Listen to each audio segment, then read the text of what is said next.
दोस्तों लक्ष्य academy YouTube channel पे आपका स्वागत है। और आज की इस वीडियो में हम लोग क्लास 12th फिजिक्स का चैप्टर नंबर 1 स्टार्ट करने वाले हैं और आज का हमारा टॉपिक है आवेश। दोस्तों इस वीडियो में हम लोग आवेश के विषय में चर्चा करेंगे। इसकी जितने भी बुनियादी बातें हैं वो सारी बातें इस वीडियो में मैं आपको बताऊंगा। तो वीडियो थोड़ा सा लंबा हो सकता है, लेकिन वीडियो को शुरू से लेकर के अंत तक अगर आप देखोगे तो सारी चीजें आपको समझ में आ जाएगी। तो चलिए बिना किसी देरी के वीडियो करते हैं स्टार्ट। चलिए अब हम लोग देखते हैं कि हमारा जो टॉपिक है वो है आवेश। तो आवेश जो है उसको हम लोग अंग्रेजी में बोलते हैं चार्ज। क्या बोलते हैं? चार्ज। ये आवेश होता क्या है? तो आवेश जो है, आवेश ये वस्तु का गुण है। ये क्या है? वस्तु का एक गुण है। क्या है? वस्तु का एक गुण है जिसके कारण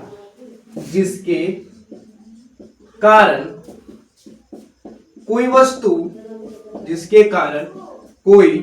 वस्तु किसी दूसरी वस्तु पर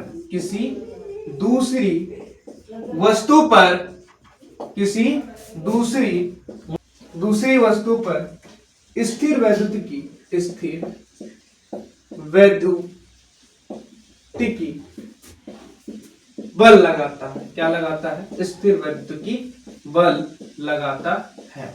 उसे हम लोग क्या बोलते हैं? आवेश बोलते हैं। यानी कि आवेश जो है, आवेश किसी वस्तु का गुण है जिसके कारण वो वस्तु किसी दूसरे वस्तु पर, कोई वस्तु किसी दूसरे वस्तु पर क्या लगाता है?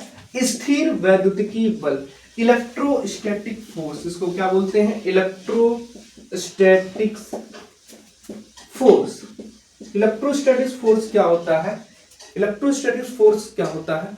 ये जो है किसी आवेश पर, यानी किसी वस्तु पर, मतलब कि कोई वस्तु है उस पर अगर आवेश आ गया तो वो किसी दूसरी वस्तु को या तो अपनी ओर आकर्षित करेगा या तो अपने से दूर प्रतिकर्षित करेगा। यानी कि या तो अट्रैक्शन होगा या तो रिपल्शन होगा।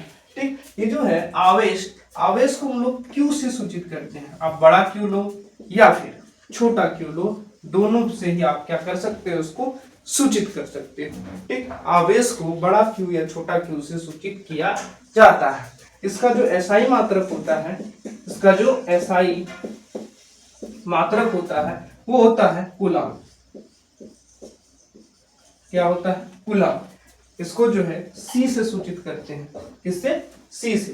ठीक, तो क्यू या छोटा क्यू से इसको हम लोग सूचित करते हैं। आवेश को बड़ा क्यू या छोटा क्यू से लिख सकते हैं। इसका एसआई मात्रक क्या होता है? कूलम होता है। सीजीएस मात्रक की बात करें, सीजीएस मात्रक, तो सीजीएस मात्रक जो होता है वो ईएसयू होता है। क्या होता है? ईएसयू का मतलब इलेक्ट्रोस्टैटिक यूनिट। ठीक, या फिर हम लोग यहाँ पे फ्रैंकलिन भी बोल सकते हैं, या क्या बोल सकते हैं? फ्रैंकलिन बोल सकते हैं। ईएसयू या फ्रैंकलिन, तो इसका सीजीएस मात्रक होता है। और अगर आगे बात करें तो ये जो है एक अदिश राशि होती है। कौन सी राशि होती है? अदिश राशि होती है। यानी कि इसके पास दिशा नहीं होता है। हाँ, परिमाण होगा, मैग्नीट्यूड तो होगा, बट डायरेक्शन नहीं होगा। यानी कि आवेश एक ऐसी राशि है जो कि अदिश राशि है, इसके पास दिशा नहीं होता है। ठीक, यहां तक आपको समझ में आ ही गया होगा। देखिए क्लास 10th में हम लोगों ने पढ़ा था विद्युत धारा। विद्युत धारा क्या होता है? आवेशों के प्रवाह की दर को विद्युत धारा कहते हैं। यानी आवेश के विषय में हम लोग क्लास 10th से पढ़ते आए हुए हैं क्लास 10th से। तो 10th में हम लोग जो है जान गए कि आवेश से जो है करंट फ्लो होता है, आवेश से करंट का निर्माण होता है। यानी कि आवेश विद्युत प्रभाव को दिखाता है। और उसके नेक्स्ट जो हमारा चैप्टर था उसमें पढ़े थे मैग्नेटिक इफेक्ट ऑफ करंट, यानी कि विद्युत धारा का चुंबकीय प्रभाव। यानी कि विद्युत धारा का चुंबकीय प्रभाव भी होता है और विद्युत धारा उत्पन्न होता है आवेश से। इसलिए हम कह सकते हैं कि आवेश का एक इफेक्ट है जो कि कौन सा इफेक्ट पैदा करता है? Magnetic effect. तो आवेश क्या होता है? आवेश को इस तरीके से डिफाइन कर सकते हैं कि आवेश जो है एक वस्तु का गुण है जो कि इलेक्ट्रिक इफेक्ट और मैग्नेटिक इफेक्ट को शो करता है, दिखाता है। इलेक्ट्रिक इफेक्ट और मैग्नेटिक इफेक्ट, आवेश जो है, इलेक्ट्रिक इफेक्ट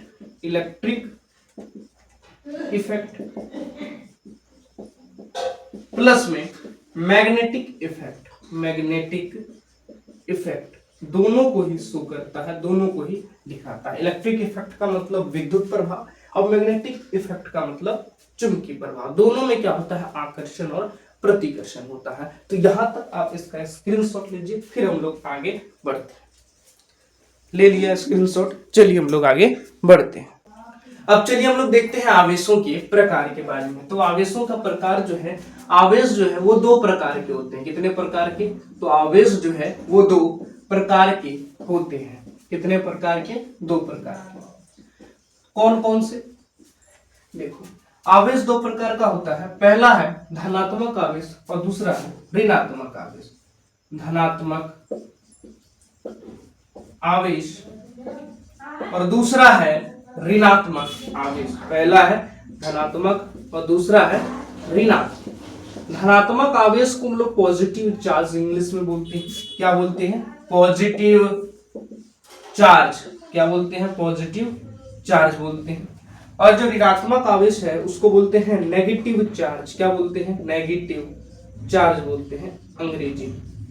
ठीक, तो पॉजिटिव चार्ज और नेगेटिव चार्ज यानी कि आवेश जो है वो दो तरीके का होता है, एक धनात्मक आवेश और एक ऋणात्मक आवेश। तो धनात्मक आवेश और ऋणात्मक आवेश, देखिए जो धनात्मक आवेश होता है उसको पॉजिटिव चार्ज बोलते हैं और ऋणात्मक आवेश को नेगेटिव चार्ज बोलते हैं। धनात्मक आवेश जो है वो प्रोटॉन पे होता है। किस पे होता है? प्रोटॉन पर। तो प्रोटॉन जो है, प्रोटॉन कहाँ होता है? नाभिक के अंदर। नाभिक के अंदर, ठीक। तो नाभिक के अंदर होता है, इसलिए गति नहीं कर सकता। तो ये कैसा है? अगतिशील कण है। कैसा है? अगतिशील कण। अगतिशील कण का मतलब कि ये जो है नाभिक से तो कहीं जा नहीं सकता है, इसलिए यानी कि प्रोटॉन गति नहीं कर सकता। अगर प्रोटॉन गति नहीं कर सकता है तो धनात्मक आवेश होता है प्रोटॉन पर, तो धनात्मक आवेश गति नहीं कर पाएगा। ये बात आप समझिएगा। प्रोटॉन को P से सूचित करते हैं, इसमें धनात्मक आवेश होता है, इसलिए P के माथे पे क्या लगा देंगे? प्लस लगा देंगे। तो P प्लस हम लोग इसको लिखते हैं। ठीक। ऋणात्मक आवेश जो है इलेक्ट्रॉन पर होता है। किस पे होता है? इलेक्ट्रॉन पर होता है। तो इलेक्ट्रॉन पर होता है, तो इलेक्ट्रॉन होता कहाँ है? नाभिक के बाहर कक्षाओं में जो है ये चक्कर लगाता है, इसलिए ये चक्कर लगा रहा है, इसका मतलब ये गति है। इसमें तो गतिशील, कैसा है ये गतिशील कण है। कैसा कण है? गतिशील कण। गतिशील कण है, इसका मतलब जो है ऋणात्मक आवेश इलेक्ट्रॉन पे होता है और इलेक्ट्रॉन गति करता है, इसका मतलब ऋणात्मक आवेश में गति होता है। ऋणात्मक आवेश ही एक जगह से दूसरी जगह जाता है, और यही सच बात है, इलेक्ट्रॉन ही एक वस्तु से दूसरी वस्तु में जाता है, ना कि प्रोटॉन। प्रोटॉन नहीं जाता है, इलेक्ट्रॉन जाता है। इस बात को अपने भेजे में आप घुसा करके रखिए। ठीक। तो अब देखते हैं यहाँ पर जो एक इलेक्ट्रॉन होता है, जैसे इलेक्ट्रॉन यहाँ पे जैसे प्रोटॉन को P प्लस, तो इलेक्ट्रॉन को हम लोग E से सूचित करते हैं। इसमें ऋणात्मक आवेश होता है, इसलिए यहाँ पे माथा पे लगाते हैं माइनस। तो एक इलेक्ट्रॉन की अगर बात करें तो इस पर जो है आवेश जो होता है, इस पर जो है आवेश होता है 1.6 into 10 to the power minus में 19 कूलम। ठीक। लेकिन यह आवेश होता है माइनस में, क्योंकि इलेक्ट्रॉन पर ऋणात्मक आवेश होता है, इसलिए इसके मात्रा में माइनस, इसीलिए इस पे चार्ज तो होता है 1.6 into 10 to the power minus 19 coulomb, लेकिन वो चार्ज किस साइन में होता है? तो माइनस में होता है। ठीक। अच्छा, लेकिन यही चीज देखें प्रोटॉन पर, एक प्रोटॉन पर जो है आवेश होता है, इतना ही आवेश होता है, बस फर्क होता है चिन्ह का। इतना ही आवेश होता है 1.6 into 10 to the power minus में 19 कूलम, लेकिन इसमें जो है चिन्ह का जो है परिवर्तन हो जाता है, ये प्लस में होता है, क्योंकि एक प्रोटॉन पर पॉजिटिव चार्ज होता है, इसलिए यहाँ पर ये जो आवेश है प्लस में है। ठीक। अच्छा, अब यहाँ पर इसकी द्रव्यमान की बात करते हैं।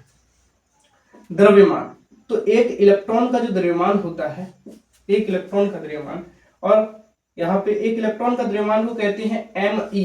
me का मतलब होता है मास ऑफ इलेक्ट्रॉन। me का मतलब मास ऑफ इलेक्ट्रॉन। ठीक। ये क्या होता है? 9.1 into 10 to the power minus 31 kg। कितना होता है? 9.1 9.1 इंटू 10⁻⁻31 kg होता है। और यहीं अगर बात करें एक प्रोटॉन पर, तो एक प्रोटॉन पर कितना जो है द्रव्यमान होता है, तो प्रोटॉन का द्रव्यमान को एमपी लिखते हैं। एमपी का मतलब मध्य प्रदेश नहीं, एमपी का मतलब है मास ऑफ प्रोटॉन। तो मास ऑफ प्रोटॉन होता है कितना 1.672 इंटू 10⁻⁻27 kg। 1.672 into 10⁻⁻27 kg। यहीं पर हम एक न्यूट्रॉन की भी बात कर लेते हैं। न्यूट्रॉन का बात कहीं याद करते हैं, तो न्यूट्रॉन पर अगर आवेश देखा जाए तो एक न्यूट्रॉन पर आवेश जो है वो कितना होता है, तो एक न्यूट्रॉन पर आवेश होता है 0। कितना होता है? 0 होता है। इस पे कोई आवेश नहीं होता है, इसलिए एक न्यूट्रॉन को हम लोग उदासीन कण बोलते हैं। क्या बोलते हैं? उदासीन कण। इस बात को आप नोट कर लीजिए कॉपी में, एक न्यूट्रॉन को उदासीन कण कहते हैं।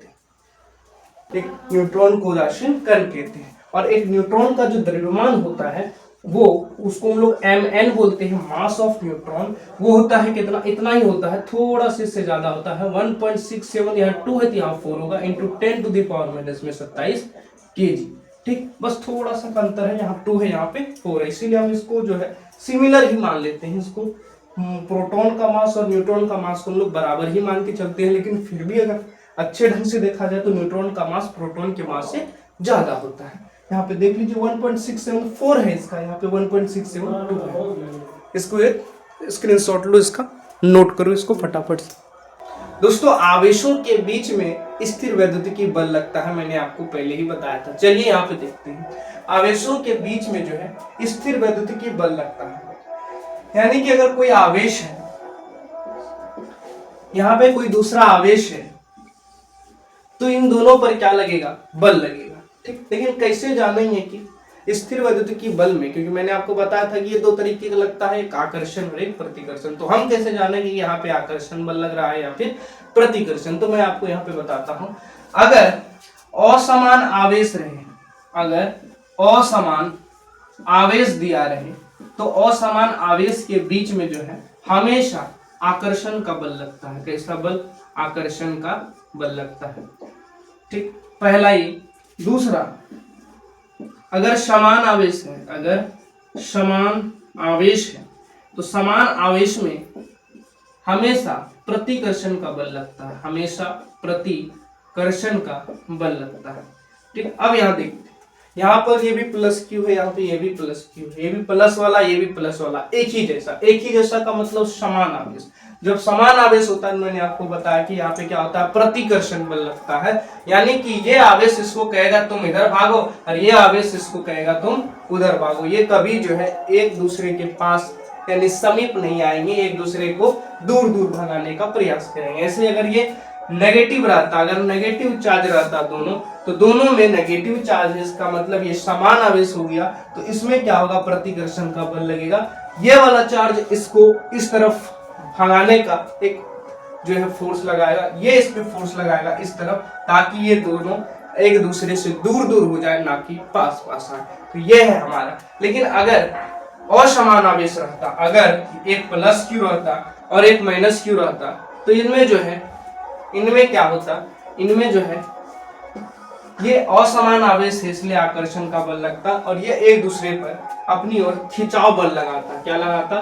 खिंचाव बल, और एक दूसरे से जाकर के चिपक जाता। तो यहाँ पर ये मैंने आपको बताया कि हम कैसे पहचानेंगे कि कहाँ पर आकर्षण का बल लग रहा है और कहाँ पर प्रतिकर्षण का बल लग रहा है। तो जब असमान आवेश दिया रहे, तो असमान आवेशों के बीच में आकर्षण का बल लगता है, और समान आवेशों में प्रतिकर्षण का बल लगता है। आई होप कि आपको ये क्लियर हो गया होगा। फटाफट से इसका स्क्रीनशॉट लीजिए, फिर हम लोग चलते हैं कि किसी वस्तु पे आवेश आया कैसे, कहां से इसकी शुरुआत होती है, वो सारी हम लोग यहाँ पे बातें करेंगे। तो फटाफट से इसका स्क्रीनशॉट ले लीजिए। चलिए, अब हम लोग जानते हैं कि किसी वस्तु पर आवेश आया कैसे। तो यानी कि हम लोग सीखेंगे कि वस्तु आवेशित कैसे होती है, वस्तु आवेशित कैसे होती है, यानी कि किसी वस्तु पर आवेश आया कहां से, क्योंकि पहले तो वस्तु पर कोई आवेश नहीं था। आवेशित कैसे होती है, चलिए ध्यान से यहाँ पे समझते हैं। मान लो यहाँ पे कोई वस्तु है ए नाम का, और कोई वस्तु है यहाँ पर बी नाम का। ये दोनों वस्तु जो है यहाँ पे रखी हुई है, इस पे कोई आवेश अभी तक नहीं। ठीक, हम लोग जानते हैं कि कोई भी वस्तु है, कोई भी पदार्थ, कोई भी वस्तु है, वो तो पदार्थ ही हो गया। पदार्थ जो है छोटे छोटे कणों से मिलकर के बना है, परमाणुओं से मिलकर के बना है। परमाणु से बना है तो परमाणु की संरचना में हम लोगों ने पढ़ा है कि परमाणु में प्रोटॉन और इलेक्ट्रॉन होता है और साथ ही साथ उसमें न्यूट्रॉन होता है। तो हम लोग यहाँ पर प्रोटॉन और इलेक्ट्रॉन की बात करते हैं क्योंकि आवेश उन्हीं दोनों में होता है, न्यूट्रॉन पे नहीं, कोई आवेश नहीं होता है। तो मान लो, मानेंगे क्या, यहाँ पर जो है टोटल जो है यहाँ पे प्रोटॉन और इलेक्ट्रॉन जो है वो बराबर है, प्रोटॉन और इलेक्ट्रॉन बराबर। ध्यान से समझो, एक एग्जांपल लेकर के मैं आपको यहाँ पे समझाता हूँ। ठीक, तो यहाँ पे मैं एक एग्जांपल लेकर के समझाता हूँ। जैसे मान लो यहाँ पर जो है इसकी परमाणु संख्या 11 है। क्या है? परमाणु संख्या 11 है और इसका परमाणु संख्या है 9। ठीक, इसका परमाणु संख्या है 9। ठीक, तो 11 परमाणु संख्या होने के कारण इसमें प्रोटॉन कितना हो जाएगा? 11 हो जाएगा। और प्रोटॉन जो है 11 है और साथ ही साथ हम लोग ये भी जानते हैं कि जितना प्रोटॉन होता है उतना ही इलेक्ट्रॉन होता है। इसका मतलब 11 इलेक्ट्रॉन भी इसके पास। प्रोटॉन पे प्लस चार्ज तो 11 प्लस में, इलेक्ट्रॉन पे माइनस चार्ज तो 11 माइनस में। मैंने आपको बताया था प्रोटॉन पे प्लस होता है, इलेक्ट्रॉन पे माइनस होता है। इलेक्ट्रॉन पे कितना होता है? माइनस। तो प्रोटॉन पे प्लस चार्ज होने के कारण 11 प्रोटॉन है तो 11 प्लस में हो गया और इलेक्ट्रॉन में माइनस चार्ज होने के कारण 11 माइनस में हो गया। अगर टोटल देखा जाए तो नेट चार्ज जो होगा, नेट चार्ज कितना है? 11 प्लस 11 माइनस कट जाएगा, आंसर आएगा 0। कितना आएगा आंसर? 0। यहां पर भी देखो 9 है इसका परमाणु संख्या, तो 9 परमाणु संख्या होने के कारण प्रोटॉन की संख्या 9 होगा। प्रोटॉन प्लस तो 9 प्लस में होगा और जितना प्रोटॉन उतना ही इलेक्ट्रॉन होता है। तो यहाँ पर 9 इलेक्ट्रॉन होगा, इलेक्ट्रॉन पे माइनस चार्ज, तो यहाँ भी माइनस चार्ज। ठीक, अगर नेट चार्ज इसमें भी देखा जाए तो कट करके आंसर कितना आएगा? 0 आएगा। यानी कि यहाँ पर इन दोनों वस्तुओं पर अभी में कोई आवेश नहीं है, अभी में कोई आवेश नहीं है। ठीक, यानी कि ये आवेश जो है अभी उदासीन अवस्था में है। किस अवस्था में है? उदासीन अवस्था में है। ऐसे कहे तो इसको न्यूट्रल अवस्था में। किसमें है? अभी न्यूट्रल है। कैसा है? अभी न्यूट्रल है। लेकिन अगर हम यहां से एक इलेक्ट्रॉन का ट्रांसफर इस वस्तु में करा देते हैं, अगर हम वस्तु ए का एक इलेक्ट्रॉन निकाल करके वस्तु बी में डाल दें, ऐसे एक इलेक्ट्रॉन का स्थानांतरण करा दें, क्या करा दें? स्थानांतरण, तो क्या होगा? जैसे ही एक इलेक्ट्रॉन यहां से निकाल करके वहां पर लेके गए तो यहां पर इसका जो हमारा परमाणु संख्या था वो तो 11 था, तो प्रोटॉन कितना है? प्रोटॉन तो अभी भी 11 होगा, 11 प्लस में। इलेक्ट्रॉन यहाँ पे कितना था? इलेक्ट्रॉन तो था यहाँ पे 11 माइनस में। लेकिन एक इलेक्ट्रॉन 11 में से एक तो वहां पर लेके गए है ना, यहाँ पे 11 इलेक्ट्रॉन था, एक इलेक्ट्रॉन चुरा करके बी को दे दिए, तो 11 में से एक घट जाएगा, बचेगा कितना? 10 बचेगा। कितना बचेगा? 10 बचेगा। ठीक, तो यहाँ पर अगर नेट चार्ज निकालेंगे तो कट करके आंसर कितना आएगा? ये 10 माइनस में है, 11 प्लस में है, तो नेट चार्ज जो है यहाँ पे +1 आएगा। यहाँ पे +1 नेट चार्ज आएगा। लेकिन यहाँ पर अगर देखा जाए तो इसका जो परमाणु संख्या था वो 9 था। अब 9 था तो प्रोटॉन कितना होगा? प्रोटॉन तो होगा हमारा 9 प्लस में। लेकिन इलेक्ट्रॉन की बात करें तो एक इलेक्ट्रॉन एक्स्ट्रा यहाँ पर दे दिए। पहले इलेक्ट्रॉन की संख्या 9 था, एक इलेक्ट्रॉन और दे दिए, तो 9 पहले था, एक और दे दिए, तो इलेक्ट्रॉन की संख्या कितनी हो गई? 10 हो गई। और इलेक्ट्रॉन पे तो माइनस चार्ज होता है। अगर इसको अगर हम लोग अच्छे से सॉल्व करें तो यहाँ पे जो नेट चार्ज आएगा वो आएगा -1 आएगा। कितना आएगा? -1। इसका मतलब कि इस वस्तु पर +1 का क्या आ गया? आवेश आ गया, और इस वस्तु पर -1 का आवेश आ गया। यानी कि पहले आवेश नहीं था, आवेश आने का कारण हो गया इलेक्ट्रॉन का स्थानांतरण। यानी कि इलेक्ट्रॉन के ट्रांसफर से ही किसी वस्तु पे आवेश आता है। यानी वस्तु आवेशित कैसे होती है? तो इलेक्ट्रॉनों के स्थानांतरण से वस्तु में आवेश आता है। यानी कि इलेक्ट्रॉन के स्थानांतरण से आवेश उत्पन्न होता है। देखो, इस ए से यानी ए वस्तु से एक इलेक्ट्रॉन निकाले तो यहाँ पर क्या आ गया? प्लस चार्ज आ गया। और ये इलेक्ट्रॉन इस बी वस्तु में डाल दिए तो यहाँ पे माइनस चार्ज आ गया। इसका मतलब क्या हुआ?